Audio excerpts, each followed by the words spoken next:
It was the season of census, an awkward time for anyone to be on the road.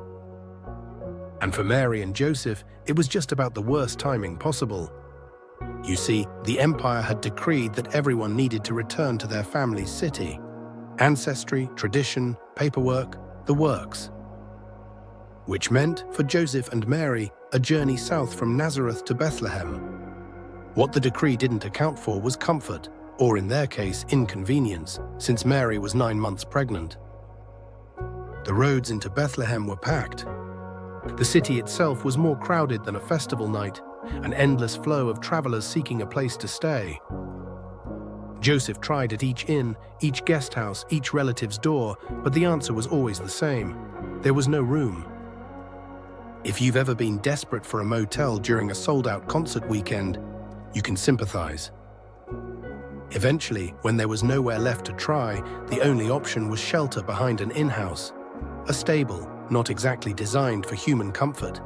The smell of hay, the shuffling of livestock, not ideal, but better than nothing. They made it work, as people often do. That night, Mary, tired, anxious, but determined, gave birth. History would insist on marking this moment as the birth of Jesus.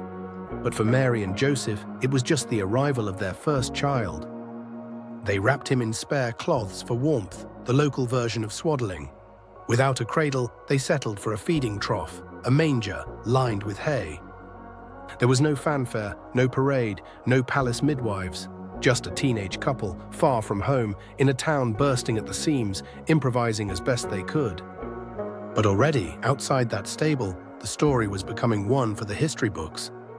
A few hills away, shepherds watched their flocks, ordinary, rough men spending the night on guard, not the kind to make it into epic poems.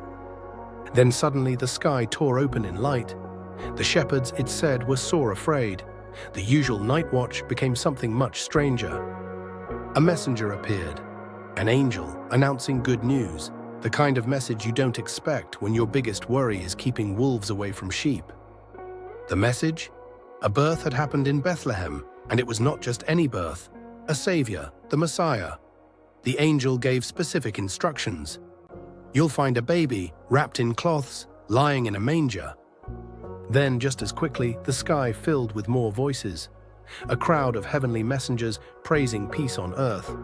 And then, silence again, the chill night returning. The shepherds did what anyone would do after something like that. They hurried to find out if it was true. They reached the stable, found Mary and Joseph exactly as described, and saw the newborn. No throne, no golden cradle, just a baby in a feed trough, watched over by his parents in a room borrowed from livestock. Word spread fast. For the shepherds, it was something they couldn't keep to themselves.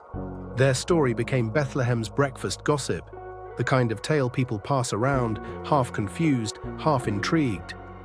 But for Mary, it was something to ponder quietly, letting the weight settle in. That night in Bethlehem, not everything was as ordinary as it looked, and not everyone who noticed was local. In the East, astronomers, probably not kings despite what later stories claim, noticed a peculiar star, something unusual, enough to get their attention and draw them on a long journey.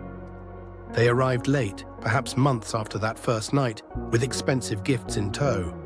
Gold, frankincense, myrrh.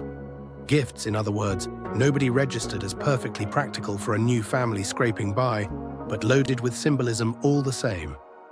When they finally found him, the family was no longer in the stable. They'd upgraded to a house, but they were still outsiders, still in a space that wasn't their own. The visitors knelt, offered their treasures, and left. Briefly, the world outside Bethlehem seemed to notice something was different. But trouble, as it always does, follows news. The local ruler, Herod, heard rumors of a child destined to matter, a prospective usurper. The family was warned, a dream, a signal, a fear. They fled, going south again into Egypt, becoming migrants once more, living on the edge, protected not by status or power, but by caution and timing.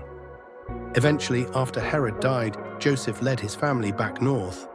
They returned to Nazareth, a small, forgettable town, hoping to blend in again. Life for them did not become easier or grander. There were no new miracles in daily life, just the endless, steady work of survival. The world did not instantly change with this single birth. Empires rose and fell as they always had. But quietly, in a tiny town at the edge of a restless empire, the narrative began that would eventually upend entire calendars, inspire centuries, and reshape civilizations. For Mary and Joseph, who had set out from Nazareth months before, it was the end of a long, hard journey, and perhaps the beginning of something that only time could fully reveal.